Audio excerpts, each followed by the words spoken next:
அனைவருக்கும் வணக்கம். இன்னைக்கான ஆன்மீக பதிவில் நம்ம பார்க்க போகிறது ரொம்ப முக்கியமான ஒரு தகவலுங்க. அதாவது ஆடிக்கிருத்திகை 2026 வருடம் எப்பொழுது வருகிறது, இந்த நாளில் நாம் என்ன செய்ய வேண்டும், முருகப்பெருமானினுடைய பரிபூரண அருள் நமக்கு கிடைக்கணும் அப்படின்னாலும் நம்மளுடைய பல வேண்டுதல்கள் நிறைவேறணும் அப்படிங்கிறதுக்காகவும் இந்த ஆடிக்கிருத்திகை நன்னாளில் முருகப்பெருமானை விரதம் இருந்து வழிபடுவது சிறப்பான ஒன்று.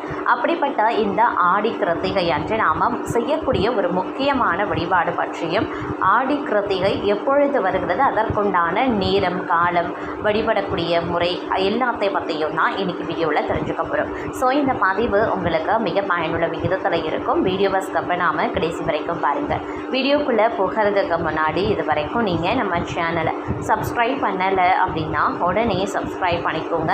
அப்படியே பக்கத்தில் இருக்கக்கூடிய நோட்டிஃபிகேஷனுக்கான பெல் பட்டனையும் ப்ரெஸ் பண்ணிக்கோங்க. சரி நேயர்களே, வாங்க வீடியோக்குள்ளே போகலாம்.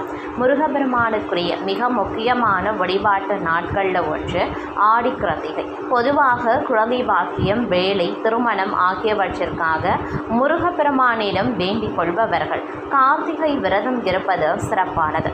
அதுவும் ஆடி மாதத்தில் வரக்கூடிய கார்த்திகை நட்சத்திரத்தில் முருகப்பெருமானை வேண்டி விரதம் இருப்பது மிக விரைவாக பலனை தரும்.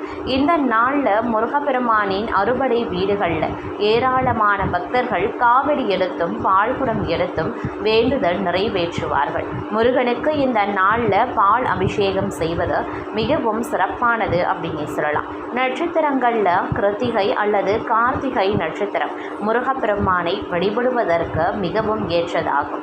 முருகப்பெருமானை வளர்த்த 6 கார்த்திகை பெண்களை கௌரவிக்கக்கூடிய விதமாக உண்டாக்கப்பட்டதே இந்த கார்த்திகை விரதம். அதனால தான் முருகப்பெருமானுக்கு கார்த்திகேயன் அப்படின்ற திருநாமமும் இருக்கிறது. முருகப்பெருமானுக்கு கார்த்திகை நட்சத்திரம் வரக்கூடிய நாட்களில் விரதம் இருந்து வழிபட்டால் முருகப்பெருமானின் அருளாலும் கார்த்திகை பெண்களின் அருளாலும் குழந்தை பாக்கியம் கிடைக்கும் என்பது ஐதீகம்.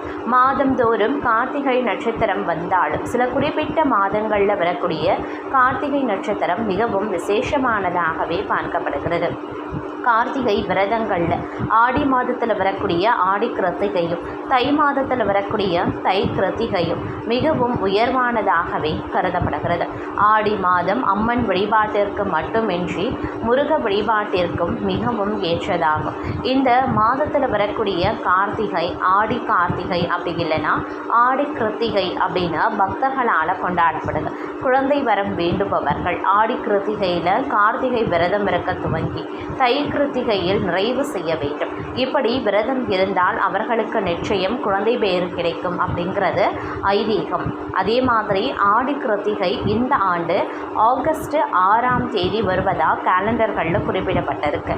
ஆனால் சிலர் பார்த்திங்கன்னா ஆகஸ்ட் 7 தான் ஆடி கிருத்திகை அப்படின்னு சொல்லி வந்துட்டு இருக்காங்க. இதனால் எந்த நாளில் ஆடி கிருத்திகை விரதத்தை மேற்கொள்வது அப்படிங்கிற குழப்பம் தற்போது பக்தர்களிடம் ஏற்பட்டிருக்கிறது அப்படின்னு நான் சொல்லணும்.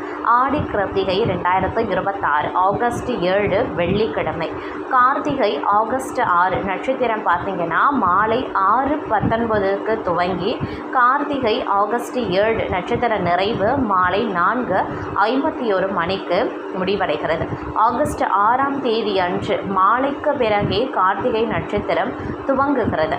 ஆனால் ஆகஸ்ட் 7 அன்று தான் நாள் முழுவதும் கார்த்திகை நட்சத்திரம் உள்ளது. அதனால் ஆகஸ்ட் 7 தான் ஆடி கிருத்திகையாக எடுத்துக்கொண்டு பக்தர்கள் விரதம் கடைபிடிக்க வேண்டும். அதே போல அம்பாளுக்குரிய ஆடி மாதத்தில் முருகப்பெருமானுக்குரிய கிருத்திகை நட்சத்திர விரதம் வருவதால் இது இரட்டிப்பு பலன் தரக்கூடிய சக்தி வாய்ந்த நாளாக கருதப்படுகிறது. இந்த நாளில் முருகப்பெருமானுக்கு பால்குடம் ஏந்தியும் காவடி எடுத்தும் பக்தர்கள் வழிபடுவது அப்படிங்கிறது விளக்கமான ஒன்று. இந்த ஆண்டு ஆடி வெள்ளியில் ஆடி கிருத்திகை விரதம் அமைந்திருக்கிறதுனால கூடுதல் சிறப்பு வாய்ந்ததாகவே பார்க்கப்படுகிறது. இந்த நாளில் அம்மன் மற்றும் முருகனினுடைய அருளை பெற விரதம் இருந்தால் வேண்டுதல்கள் நிச்சயம் நிறைவேறும். ஆடி கிருத்திகை அன்று விரதம் இருக்கிறவங்க அதிகாலையில் எழுந்து குளித்துவிட்டு சுத்தமான ஆடைகள் அணிந்து கொண்டு விரதத்தை துவக்க வேண்டும். முடிந்தவர்கள் முருகனுக்கு பால்குடம் எடுக்கலாம். பழனி, திருத்தணி போன்ற மலை கோவில்களுக்கு ஏறி சென்று முருகனை வழிபடலாம். அப்படி முடியாதவர்கள் வீட்டிலேயே முருகனின் விக்கிரகம் அல்லது வேலுக்கு பால், சந்தனம், பஞ்சாமிர்தத்தால் அபிஷேகம் செய்தும் வழிபடலாம். விளக்கேற்றி முருகனின் திருநாமங்களை சொல்லி அர்ச்சனை செய்ய வேண்டும்.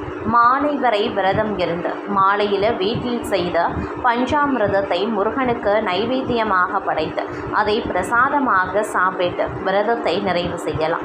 முருகப்பெருமானுக்கு சர்க்கரை பொங்கல், பால், பழம், பஞ்சாமிர்தம் ஆகியவற்றை நைவேத்தியமாக படைத்து வழிபடலாம். நாம் முழுவதும் பார்த்திங்க அப்படின்னா முருகனினுடைய மந்திரங்களை உச்சரித்தபடி இருக்க வேண்டும். கந்த சஷ்டி கவசம், கந்தகுரு கவசம், வேல்மாறு, திருப்புகழ் போன்றவற்றை நாம் இந்த நேரத்தில் படிக்கிறது அப்படிங்கிறது கூடுதல் சிறப்புக்குரியது அப்படின்னு சொல்லலாம். இந்த ஆடி கிருத்திகை அப்படிங்கிறது முருகப்பெருமானுக்கு மிக மிக உகந்த ஒரு நாளாக விரத வழிபாடுகளில் ஒன்றாக கருதப்படுறதுனால இந்த நாளை யாருமே தவறவிடக்கூடாது. அதே மாதிரி ஆடி கிருத்திகை பார்த்திங்க அப்படின்னா ரொம்பவே விசேஷத்திற்குரிய ஒன்றாக பார்க்கப்படுவதோடு மட்டும் இல்லாமல் முருகனுக்கு விசேஷமான ஆடி கிருத்திகை அப்படிங்கிறது ரொம்பவே மக்கள் மத்தியில் இன்றும் பார்த்திங்க அப்படின்னா வழிபடக்கூடிய ஒரு விரத நாட்களில் முக்கிய இடத்தை வகிக்கிறது அப்படின்னே சொல்லலாம். அந்த வகையில் பார்த்தோம் அப்படின்னா ஆடி கிருத்திகை அப்படிங்கிறது பார்க்கும் பொழுது ரொம்பவே விசேஷமானதாக கருதப்படுறதுனால வீட்டில் படைக்கிறவங்க தங்களுக்கு ஏற்ற நாளில் பார்த்திங்க அப்படின்னா இந்த ஆடி கிருத்திகையை கொண்டாடலாம். பரணி, கார்த்திகை நட்சத்திரங்களில் விரதம் இருந்தால் வேலை வாய்ப்பு, தொழில் உயர்வு, குழந்தை பாக்கியம், திருமணம் உள்ளிட்டவை கைகூடும். ஆடி கிருத்திகை நாளில் கந்த சஷ்டி கவசம், திருப்புகழ் உள்ளிட்டவர்களை பிரயாணம் செய்யலாம். ஆடி கிருத்திகையின் போது முருகப்பெருமானுக்கு காவடி எடுக்கிறது, பால் குடம் ஏந்துறது உள்ளிட்டவைகளை செய்யறதும் உண்டு. கோயிலுக்கு செல்ல முடியாதவங்க வீட்டிலேயே சரவண பவ என நட்சத்திர கோலமிட்டு அதில் சரவண பவ என எழுதி 6 அகல் விளக்குகளை ஏற்றி வழிபடலாம். இவ்வாறு பார்த்திங்கன்னா நாம் செய்யக்கூடிய பட்சத்தில் நமக்கு அதி நன்மைகள் ஏற்படும் அப்படின்னே சொல்லலாம். அதே நேரம் இந்த ஆடி கிருத்திகை அப்படிங்கிறத பார்க்கும் பொழுது நாம் நம்மளுடைய வேண்டுதல்களுக்காக மட்டும் கிடையாது விரதம் இருக்கிறது.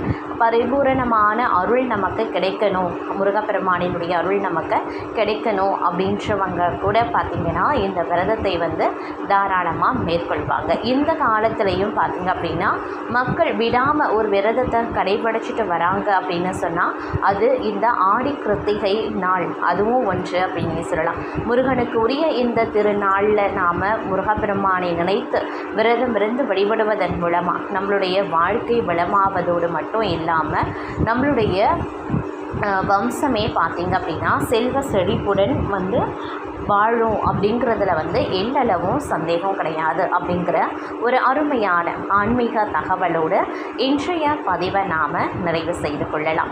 இந்த பதிவை பற்றி நீங்கள் என்ன நினைக்கிறீங்க அப்படிங்கிற கமெண்ட்ஸை மறக்காமல் சொல்லுங்கள். பிடிச்சிருந்தால் லைக் பண்ணுங்கள், ஷேர் பண்ணுங்கள், சேனலையும் அப்படியே சப்ஸ்கிரைப் பண்ணிக்கோங்க.